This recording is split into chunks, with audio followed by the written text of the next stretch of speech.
I've always heard that weddings bring out the best and worst in people. Something about the air, the excitement, the open bar. It either turns people into saints or complete disasters. I didn't think much of it when Mia and I arrived at the venue. It was her sister's wedding, a full weekend event at a fancy lakeside resort. The kind of place with overpriced cocktails and golf carts to ferry you from the parking lot to the lobby. It should have been a nice getaway, just the two of us celebrating family, but from the moment we checked in, something felt off. Mia had been on edge all morning. It started with small things. Her phone was practically glued to her hand, she was fidgety, and she kept disappearing for minutes at a time, brushing it off as helping with last-minute details. But every time I saw her, she wasn't carrying flowers or adjusting table settings. She was just gone. I didn't push. Not yet. The wedding rehearsal was in full swing by the time I got to the courtyard. The bride, Kate, was glowing, totally in her element, directing people like she was born to run a wedding. The groom, Matt, looked the way most grooms do, slightly overwhelmed and praying he wouldn't mess up his vows. The whole thing was picturesque. White chairs, a floral arch, the lake reflecting the golden hues of the setting sun. Mia stood a few rows back, away from the main action, tapping something on her phone. "You good?" I asked, sliding my arm around her waist. She startled, just slightly, before forcing a smile. "Yeah, of course. Just making sure everything's going smoothly." "Uh-huh," I said, unconvinced. I let it go. Maybe she really was just nervous for her sister. Maybe I was reading too much into things. But then the photographer arrived. I didn't catch his name right away, just noticed the way Mia suddenly straightened when he walked in. He was tall, scruffy, with that artsy, effortless charm that guys like me, who work in finance and think button-downs are casual wear, could never pull off. The guy carried himself like he belonged at an indie film festival, all smirks and camera gear slung across his back. And Mia noticed him, not in the polite, "Oh look, a vendor" way, more like a deer frozen in headlights. I felt her body tense under my arm for a split second before she quickly looked away, suddenly very interested in straightening a tablecloth.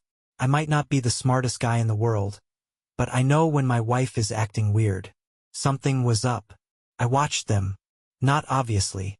I wasn't about to turn into some jealous idiot at my own sister-in-law's wedding, but enough to pick up on the details. The guy wasn't just here to snap photos. Every so often, I'd catch his eyes flick toward Mia, and every time they did, she wouldn't meet my gaze.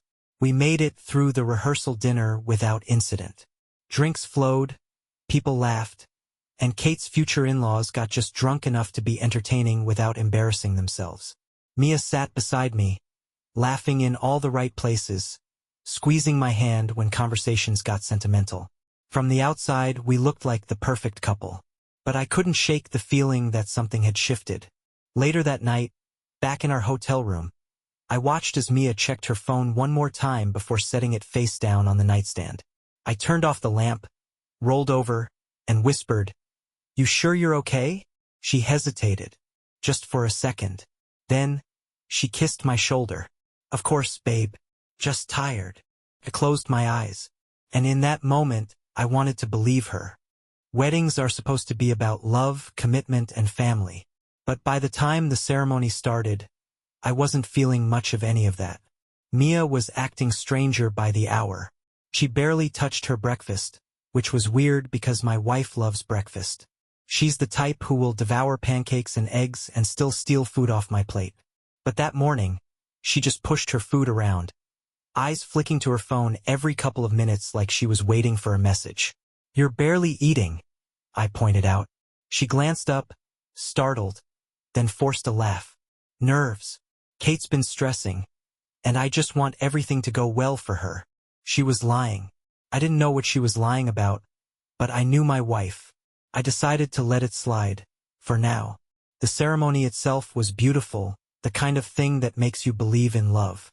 Kate and Matt read their vows, tears were shed, and the guests cheered as they shared their first kiss as husband and wife. Mia was all smiles, clapping enthusiastically, but when I looked at her, something felt forced, like she was here but not really here. And then there was the photographer. I caught him watching her again. Not in a casual, I'm scanning the crowd for good shots way. No, this was different. It was deliberate. A quick glance, then back to his camera like he hadn't just spent 3 seconds burning a hole into my wife. And Mia? She saw him. For the briefest moment, she turned her head and met his eyes. And that's when I saw it. Something silent, something unspoken, something that didn't belong in a look between a married woman and a wedding photographer. My stomach tightened. By the time the reception rolled around, I was on high alert. Mia spent most of it floating around the ballroom, always just out of reach. She was present, but not with me.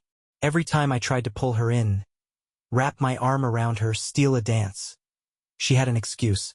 I just need to check on Kate. Oh, let me grab another drink.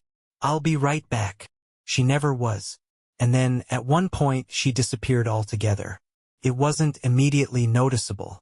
The dance floor was packed, the music was loud, and the open bar was keeping people distracted. But after 20 minutes of standing alone by our table, I started to wonder, where the hell was my wife? I weaved through the crowd, checking all the obvious spots, the bar, the tables, even the patio where people were smoking cigars. Nothing. Then I saw him, the photographer. His camera was gone, and he was slipping out the side exit, moving quickly like a man with somewhere to be. I didn't hesitate. Something in my gut told me to follow. I stepped outside, the crisp night air hitting me like a slap. The resort was quiet out here, the only sound coming from the distant waves hitting the shore of the lake. I scanned the area, my pulse picking up, and then I heard it. A low, muffled laugh. A woman's laugh. I followed the sound, rounding the corner of the building. There, in the dimly lit corridor leading to the back of the venue, was my wife. And she wasn't alone. She was standing close, too close to the photographer. Her hand was on his arm, her head tilted as she laughed at something he said. He leaned in, murmuring something I couldn't hear. I froze. I didn't want to jump to conclusions. Could have been nothing. Maybe he was just telling a joke. Maybe she was thanking him for his hard work. Maybe. Then she reached up and touched his face. My blood went ice cold. That touch was too intimate, too familiar. I felt something rise in my chest, something ugly and burning. I had two choices. I could march over there and demand answers, or I could wait. I chose the latter. I slipped back inside, jaw clenched so tight I thought my teeth might crack. If Mia thought she could play games, she was about to learn. I don't lose. I'm not a jealous guy. Never have been. But there's a difference between being paranoid and knowing something is wrong. And something was very wrong. I spent the next hour watching Mia. Watching how she smoothed her dress when she came back inside. How she avoided my eyes when she sat next to me. How she downed her wine in one long sip like she was trying to drown her nerves. I didn't say anything. Not yet. But when she leaned over and pressed a quick kiss to my cheek, like that would make everything normal again, I felt something in my chest crack. You having fun? I asked, keeping my voice even. Mia nodded too quickly. Yeah, just, running around helping with everything. Running around, right?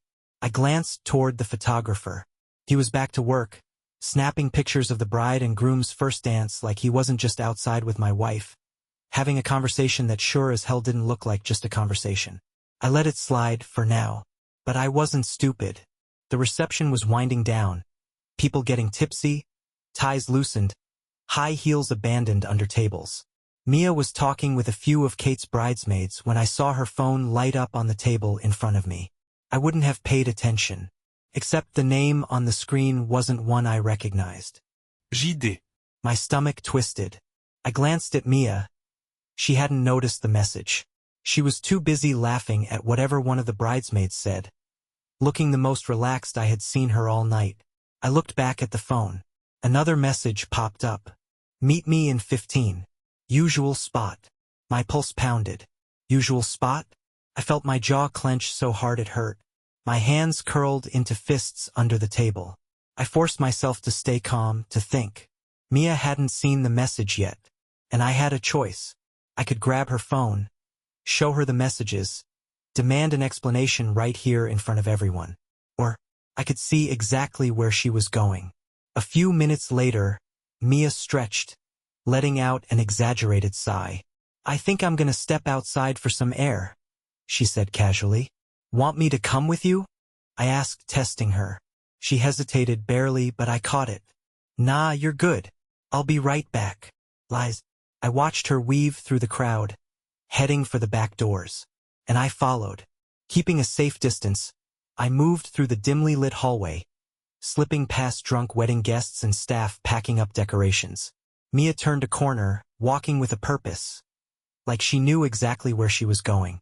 I already had a good guess where that was. The same place I saw her before. The quiet, tucked-away corridor behind the venue. My pulse thumped in my ears as I pressed myself against the wall, just out of sight. And then I heard it. His voice. Did he suspect anything? My blood turned to ice. Mia let out a nervous laugh. "I don't think so. I mean, he's been watching me all night. But I played it cool. Played it cool. Played it cool?" My hands shook. I gritted my teeth, forcing myself to stay put, to listen. "We don't have much time," he murmured. Mia let out a shaky breath. "I know." And then I heard the unmistakable sound of a zipper. Something inside me snapped.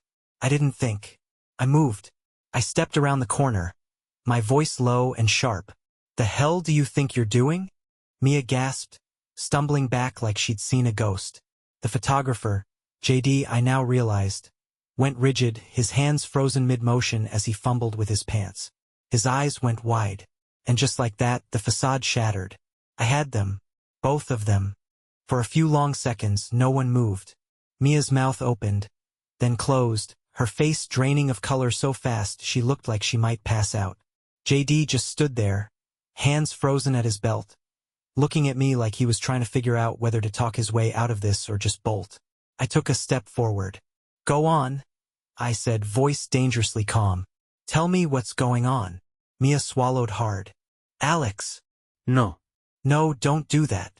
I let out a bitter laugh, shaking my head. "Don't say my name like I'm the one being crazy here.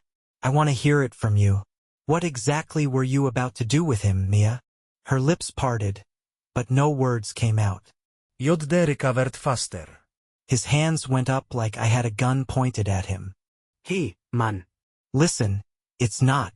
I turned on him so fast he flinched. "Shut up." My voice was low, controlled, but the anger bubbling under the surface was seconds away from boiling over. "You don't get to talk. I want to hear it from my wife." Mia's eyes were shiny, wild, darting between me and JD like she was looking for a way out. I could see the gears turning in her head, trying to figure out how to spin this. And I wasn't about to let her. "Say it." My voice dropped to something almost dangerous. She let out a shaky breath, and for a split second, I saw something I hadn't seen all night. Guilt. I wasn't thinking," she stammered. "It was stupid. I was drinking. And it didn't mean anything, Alex, I swear to God." I laughed, but there was no humor in it. "Oh, this is just the part where it didn't mean anything. Huh? That's funny. Because from where I was standing, it looked like a whole lot of something."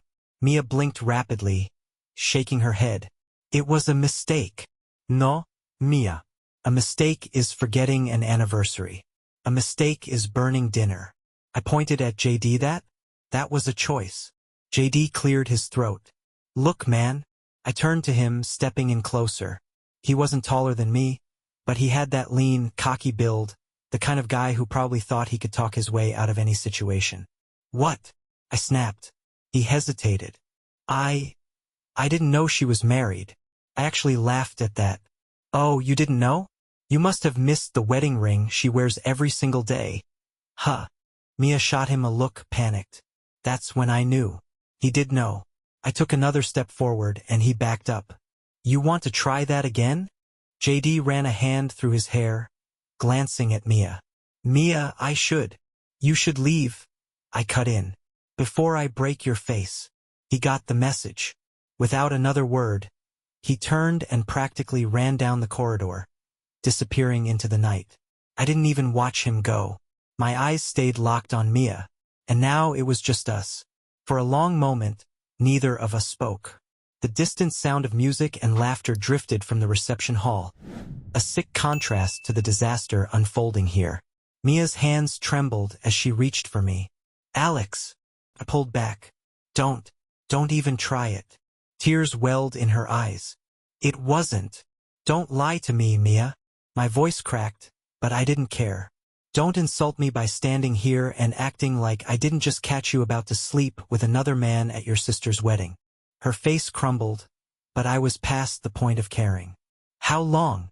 I demanded. Mia sniffed, rubbing at her eyes. "It wasn't." "How long, Mia?" I exploded, voice echoing off the walls. She flinched.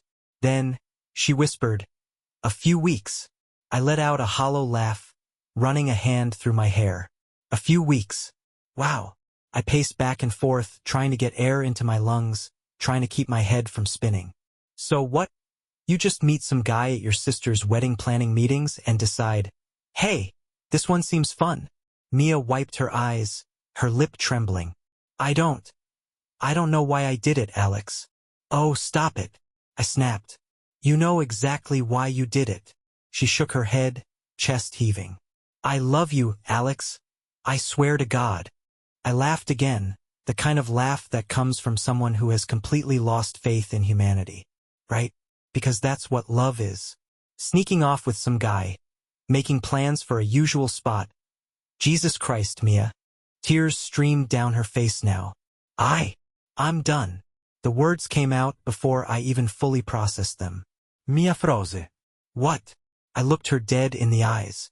"I'm done." My voice was flat. Final. "You want to throw away our marriage for some nobody with a camera? Fine. You got your wish." She took a step forward, desperate. No, please, Alex." I turned and walked. I didn't look back. I didn't care that she was crying, that she was probably panicking about how she was going to explain this to her family. She made her choice, and I was making mine. I was done. I didn't stop walking until I was back in the main ballroom. The music was still blasting, the dance floor packed with drunk wedding guests swaying under the soft glow of chandeliers. It was almost surreal, how the rest of the world was carrying on like nothing had happened while mine had just been completely torn apart. I needed air. I grabbed a glass of whiskey from the bar. Didn't care whose it was. Just downed it in one go and pushed through the crowd toward the exit. My head was buzzing, my pulse still hammering in my ears. And then, right as I stepped into the hallway, I heard it. "Alex." Kate, Mia's sister. She was standing near the entrance to the bridal suite, still in her wedding dress, her veil now tucked under one arm like she'd yanked it off mid-conversation. The happiness that had been on her face all day was gone. Instead, she looked furious. And the moment I saw her, I knew. She knew. She stormed toward me, her heels clicking against the floor. "Where the hell is Mia?" I let out a bitter laugh, rubbing a hand down my face. "Take a wild guess." Kate's jaw clenched. "Tell me you didn't just catch my sister sneaking off with that worthless excuse of a photographer." I just stared at her. She closed her eyes, exhaling sharply. "That absolute idiot." And that's when it hit me. She wasn't surprised. My stomach turned. "You knew." Kate's eyes snapped open.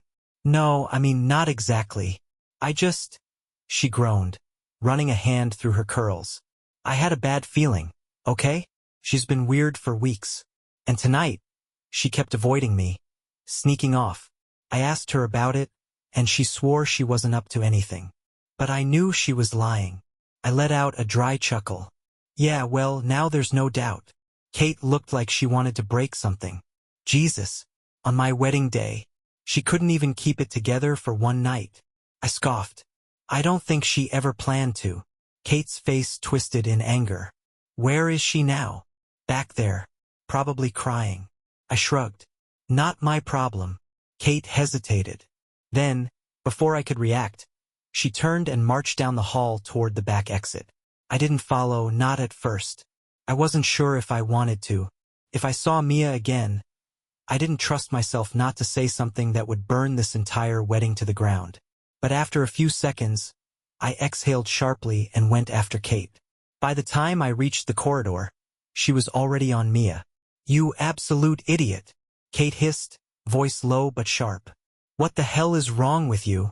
Mia was still wiping her eyes, red-faced and miserable. When she saw Kate storming toward her, she flinched. Kate, please. No. No. Kate jabbed a finger at her. Do you have any idea what you just did? Do you even care? Mia sniffled. I messed up, I know. Kate let out a bitter laugh. Messed up? Oh, you messed up? No, Mia. You wrecked your marriage. You humiliated your husband. And you did it on my wedding day. Her voice cracked with rage. Are you actually out of your mind? Mia shrank back. I wasn't thinking. Yeah, no kidding. Kate threw her hands up. How long? How long has this been going on? Mia wiped at her nose, voice barely above a whisper. A few weeks. Kate's head snapped back like Mia had slapped her. Oh my God. She stared at Mia in pure disbelief. You were sneaking around with that worthless guy for weeks. While Alex was. She let out a sharp breath, then turned to me. I swear to God, Alex, if you ever want to ruin her entire life, I'll help. Mia let out a choked sob. Kate. No, Kate turned back, her voice ice cold. You don't get to cry right now. You don't get to play the victim. Mia shut her eyes. I don't know why I did it. Kate let out a humorless laugh. Oh, I know why. She took a step closer, lowering her voice to a razor-sharp whisper. Because you're a selfish, impulsive little brat who only cares about herself. Mia's face crumpled. That's not true. Kate scoffed. Oh? So explain it to me. Explain why you threw away everything. Explain why you decided your husband wasn't enough. Explain why, at my wedding, you couldn't keep your hands off a man who wasn't yours. Mia had no answer. She just stood there, crying quietly. Kate shook her head, disgusted. You know what? I'm done. I'm done with you. Mia's breath hitched. Kate. No. I don't care anymore. Kate's voice was quiet now, deadly. You made your bed, Mia. Now lie in it. And with that, she turned and walked away. I stood there for a few seconds, just watching Mia. She finally looked up at me, eyes desperate. Alex. I didn't say anything. I just shook my head, turned, and walked away. And just like that, my marriage was over. I didn't sleep that night. After walking away from Mia, I left the venue completely. Drove back to our hotel, tossed my suit jacket onto the floor, and just sat on the edge of the bed, staring at the wall. My mind wouldn't stop spinning. Every time I closed my eyes, I saw her. With him. The way she touched his arm. The way she laughed like some giddy teenager sneaking around with her high school crush. And now I had to decide what came next. Because as much as I wanted to pretend this was just over, it wasn't. Not yet. The real fallout was still coming. The next morning, I woke up to Mia's name lighting up my phone. I didn't answer. A minute later, another call. Then a text. Mia. Please, Alex, we need to talk. Mia. I know I messed up. Just please give me a chance to explain. Mia. I can't lose you like this. I stared at the messages for a long time. Then slowly I typed back 2 words. We're done. I put my phone on silent and threw it on the nightstand. There. She had her answer. Now she could go cry into whatever pillow she wanted. But I wasn't about to sit through some sob story about how she didn't mean to, or it just happened. She made a choice. And so did I. I showered, got dressed, and packed my bags. There was no reason to stick around for the wedding brunch or the send-off. Kate already knew what happened, and if Mia had the nerve to show up today acting like everything was fine, that was her problem. I was out, or at least that was the plan. I was just tossing my bag into my car when I heard someone call my name. I turned. Kate was storming across the parking lot, still in her wedding guest dress from the night before, sunglasses shoved on to hide what I knew were rage-induced dark circles. Jesus, Alex, you weren't even going to say goodbye. She snapped, hands on her hips. I sighed. Didn't think you'd want to deal with this mess first thing in the morning. Kate ripped off her sunglasses. Oh, trust me. I've already dealt with plenty of it. I raised a brow. Meaning? She let out a humorless laugh. Meaning Mia showed up at brunch looking like she got hit by a truck and tried to act like everything was fine. And when I confronted her, she started bawling about how she lost you and how she hates herself and how she doesn't even know why she did it. Kate's face twisted in disgust. I swear to God, Alex. I almost threw my mimosa in her face. I let out a dry chuckle, shaking my head. Should have done it. Kate exhaled sharply, running a hand through her hair. Look, I just wanted to check in before you left. See if you're okay. Define okay. She gave me a sad smile. Yeah, that's what I thought. I leaned against my car, crossing my arms. I'm filing, Kate. I already know that. She nodded. I figured. I'm not sticking around to hear her beg, or cry, or whatever pathetic excuse she thinks will fix this. I'm just done. Kate tilted her head, watching me closely. And what about him? Took me a second to realize who she meant. JD. The photographer. The smug, self-satisfied fool who thought he could sneak around with another man's wife and walk away like it was nothing. My jaw tightened. Oh, Kate said, smirking slightly. There is something there. I didn't answer, because the truth was, I wasn't just going to walk away from this part. Mia was one thing. She was weak. She was selfish. She made a stupid choice and now she had to live with it. But JD? He knew. And he did it anyway. And that needed to be dealt with. I found him exactly where I thought he'd be. Sitting outside the venue, coffee in one hand, his camera bag slung across the chair next to him. Probably waiting for the wedding party to wrap up so he could grab his last few shots before heading out. He didn't see me coming. Not until I was right in front of him, blocking the sun. He looked up, squinting. Oh, hey! I hit him so hard he fell off the chair. The coffee went flying. His camera bag crashed to the ground. JD landed on his back, groaning, a bright red mark already forming across his jaw. I crouched down, fists clenched, voice low. Next time you decide to screw around with another man's wife, I said, breathing hard. Make sure her husband isn't willing to break your face for it. He coughed, spitting out blood. Jesus, man. I grabbed his collar and yanked him forward. You think you're just gonna walk away from this? I hissed. You think you get to sleep with my wife and just grin at me across the room like it's some kind of joke? JD choked out a laugh. Like he actually thought this was funny. And that's when I hit him again. This time he didn't laugh. He just groaned, curling in on himself, his hands flying up like that was gonna stop me from caving his face in. I stood up, breathing heavily, shaking out my hand. If I ever see you again, I said, voice deadly calm, I'll make sure you don't get up next time. Then I turned and walked away. I didn't care who saw. Didn't care if someone called security. The only thing I cared about was making sure he knew that I wasn't the kind of man you mess with.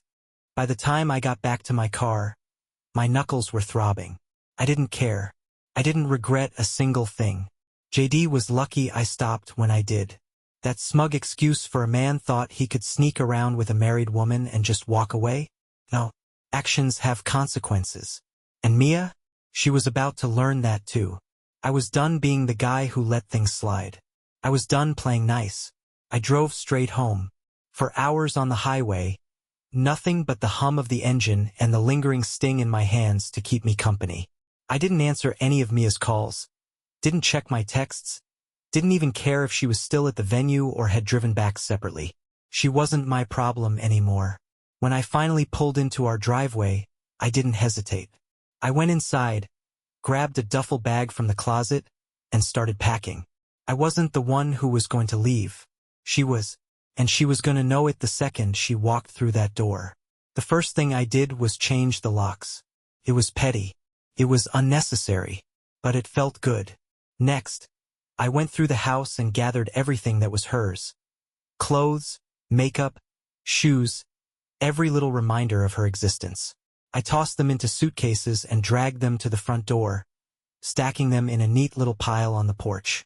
Then, I grabbed a notepad and wrote 3 words. Go. Stay somewhere else. I slapped the note on the door and sat down on the couch, waiting. She showed up an hour later. I heard her car pull into the driveway, then the sound of hurried footsteps as she rushed up the porch. Then silence. She had seen the bags. And the note. A few seconds later, there was a frantic knock. Alex! Her voice was shaky, panicked. Alex, please open the door. I didn't move. Another knock. Louder this time. Alex, she sniffled. Please just talk to me. I know I messed up. I know I hurt you. But please don't do this. I leaned back, arms crossed, and just listened. To the desperation in her voice. To the way her breathing hitched as she tried not to cry. To the pure panic in her tone because, for the first time in her life, she was realizing that there were no do-overs. No second chances. No way to fix what she broke. She knocked again, more frantic now. Alex, you can't just lock me out. This is our house. I finally stood up and walked to the door. When I opened it, she took a step back, eyes wide and filled with tears. Isterte her. She stared back. And then, in the calmest voice I could manage, I said, No, Mia. This was our house. Past tense. She swallowed hard. Alex, please. Just let me come inside so we can talk.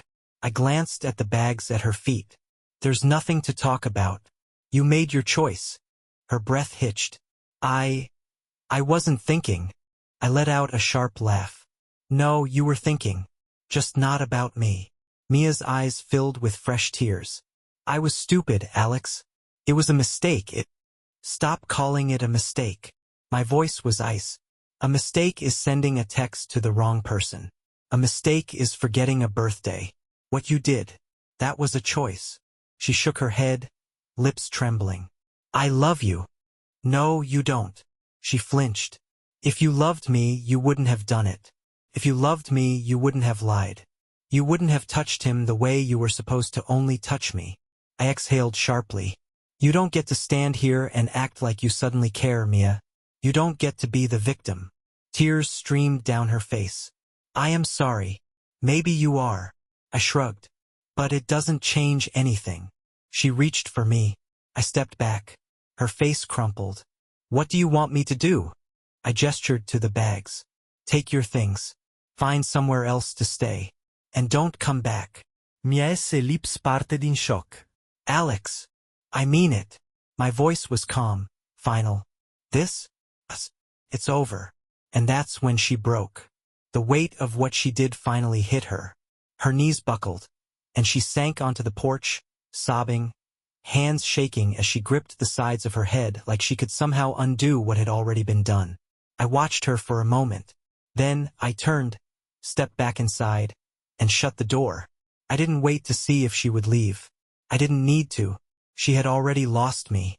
Mia didn't leave right away. I heard her outside, sobbing, whispering my name like if she just said it enough times, I'd open the door and take her back. But I didn't move. I just stood in the middle of the living room, staring at the spot where our wedding photo used to hang. I had taken it down before she arrived. She finally stopped knocking after a while. I heard the sound of her suitcase zipping, the quiet shuffle of her picking up her things. Then the car door opened, and a few seconds later, she drove off. And just like that, it was over. The next few days were quiet. Too quiet. I wasn't used to the silence. I wasn't used to coming home to an empty house, to not hearing her hum while she cooked or complain about work. But I also wasn't used to feeling this, free. For the first time in a long time, there was no tension in my chest. No pit in my stomach. No wondering if something was off with my wife.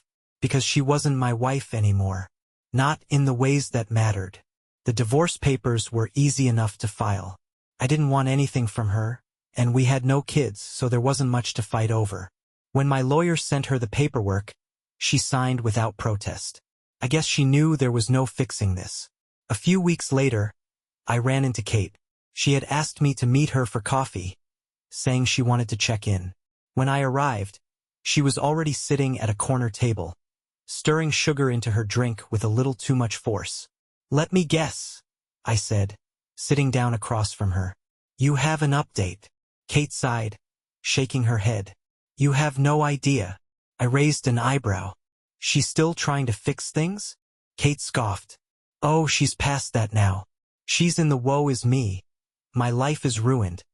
I lost the best thing that ever happened to me, phase. I let out a dry chuckle. Well, at least she got one thing right. Kate leaned forward, lowering her voice. She actually asked if I could talk to you for her. I stared at her. Tell me you laughed in her face. Oh, I did, Kate said, smirking.